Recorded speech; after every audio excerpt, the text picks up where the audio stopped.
Buenos días, bienvenidos al segundo día de las sextas jornadas de Derecho Procesal Civil, Prueba y Justicia.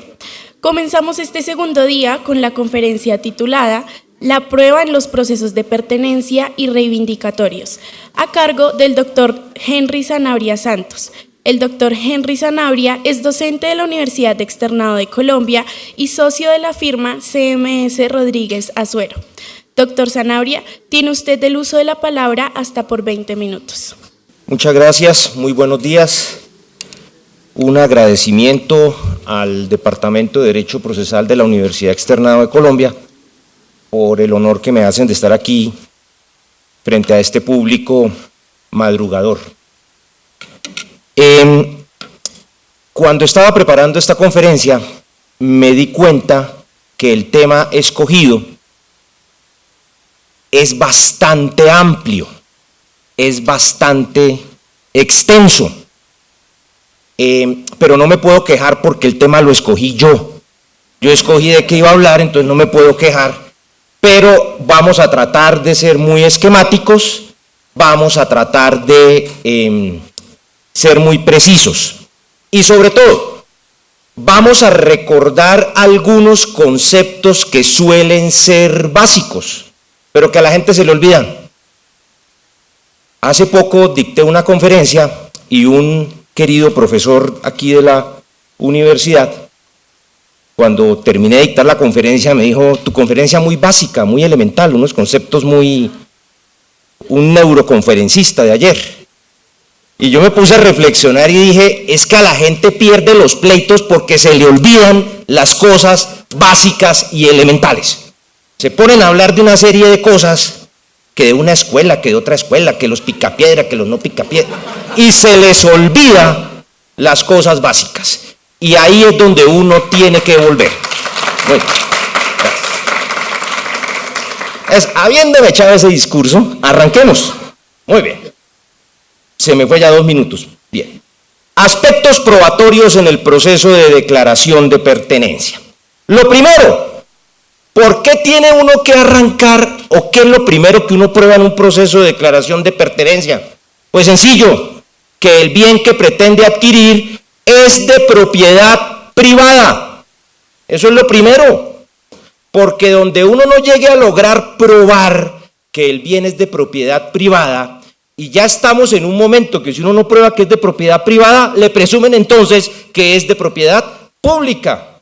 Entonces, no nos olvidemos que la declaración de pertenencia no cabe respecto de bienes imprescriptibles, de propiedad de las entidades de derecho público, y acordémonos que si el juez no encuentra que uno le acreditó que el bien es de propiedad privada, y por el contrario se trata de un bien de uso público, de un bien fiscal, sometido a cualquier tipo de imprescriptibilidad, el juez de entrada rechaza demanda y si en el curso del proceso se da cuenta de eso, pues va a decretar anticipadamente la terminación de ese proceso. ¿Y uno cómo demuestra que es de propiedad privada? Pues tratándose de bienes inmuebles, acompañando el certificado del registrador de instrumentos públicos, donde aparezca quién es el actual propietario. Antes no había ese problema.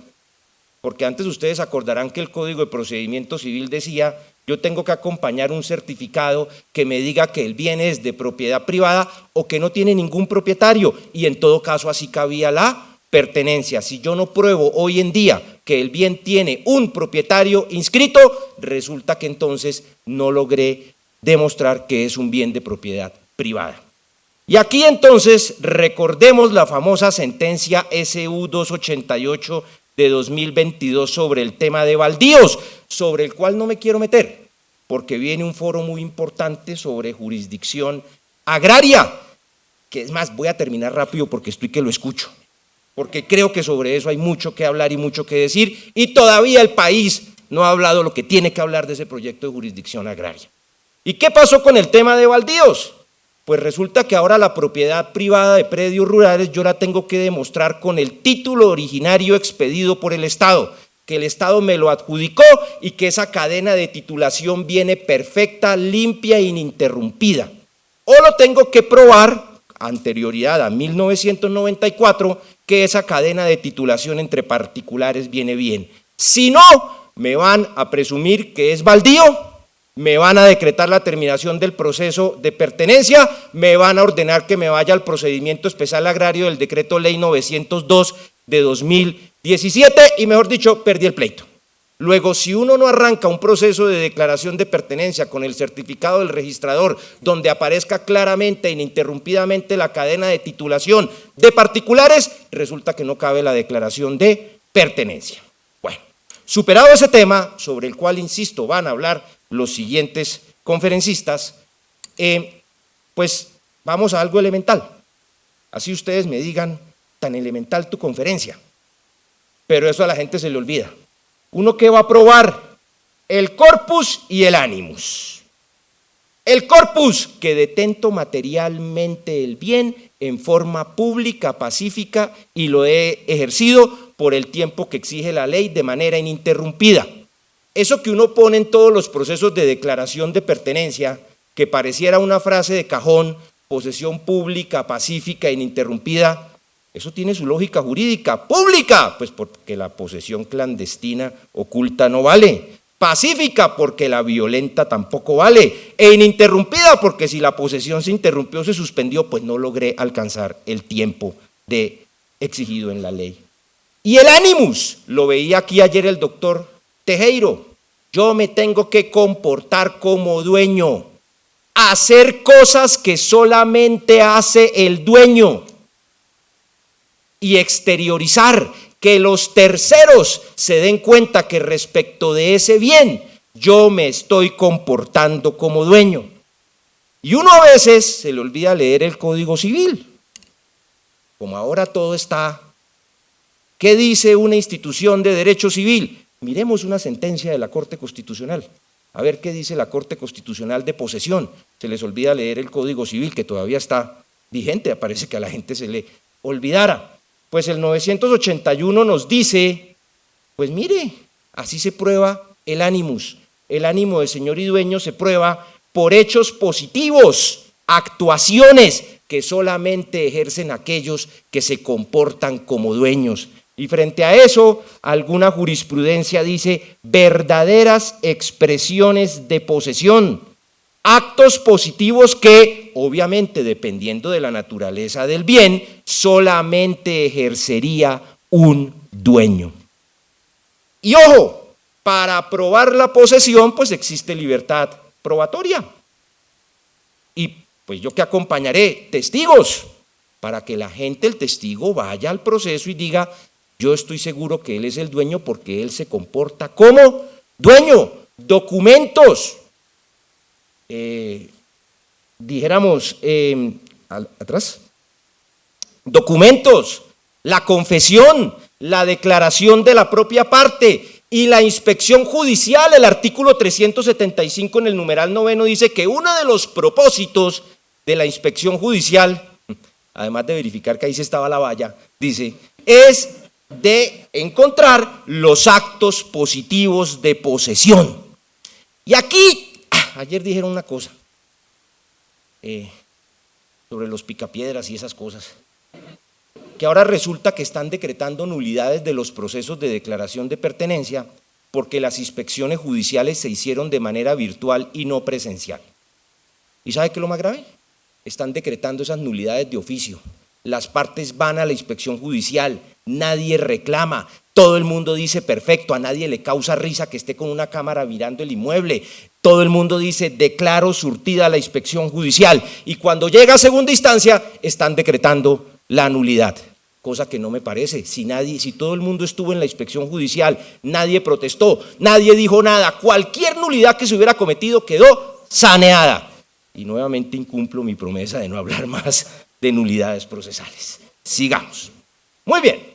Y acá hay un punto por el cual se pierden permanentemente los procesos de declaración de pertenencia.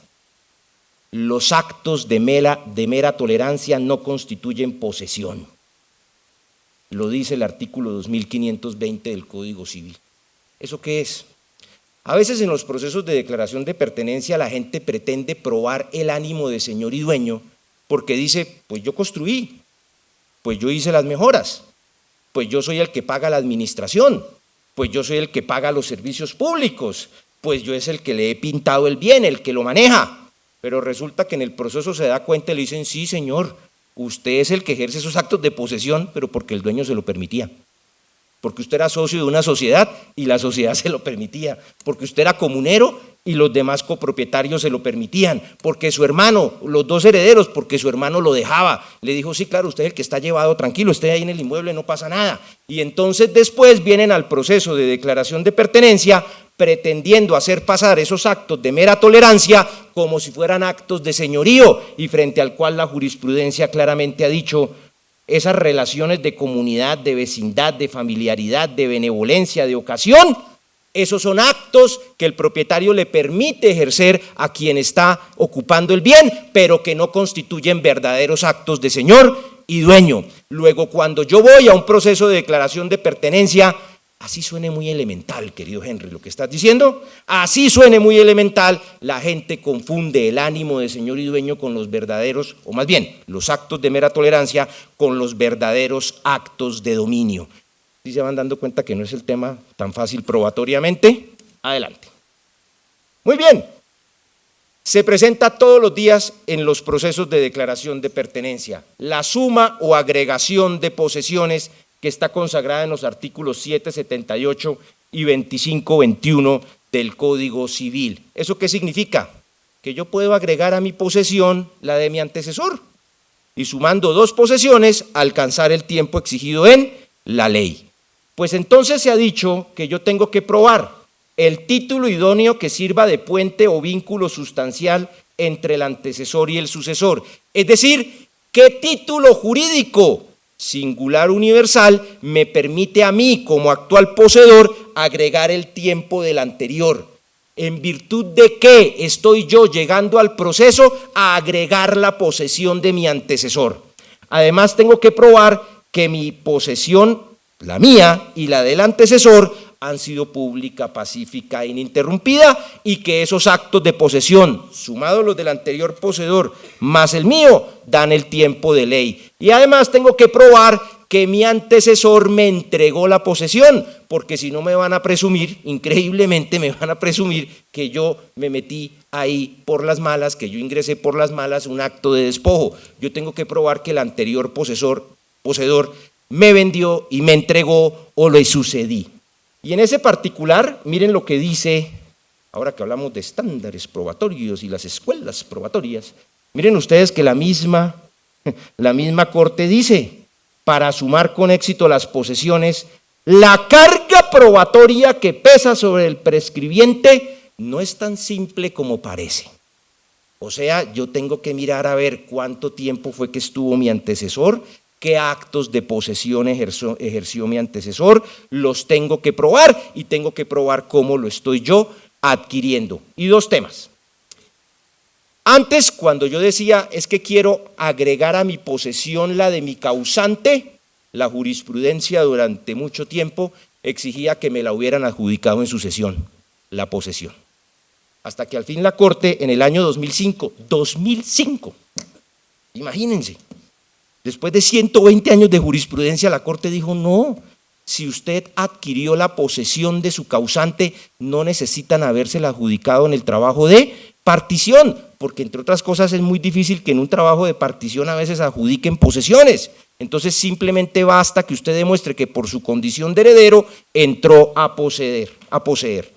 Y después, hasta el año 2007 dijo, porque la Corte venía señalando que la venta de posesión debía estar por escritura pública, hasta que en el año 2007, imagínense, 2007, la Corte vino a ratificar su doctrina que la venta de posesión no debe constar por escritura pública, para que lo tengamos presente.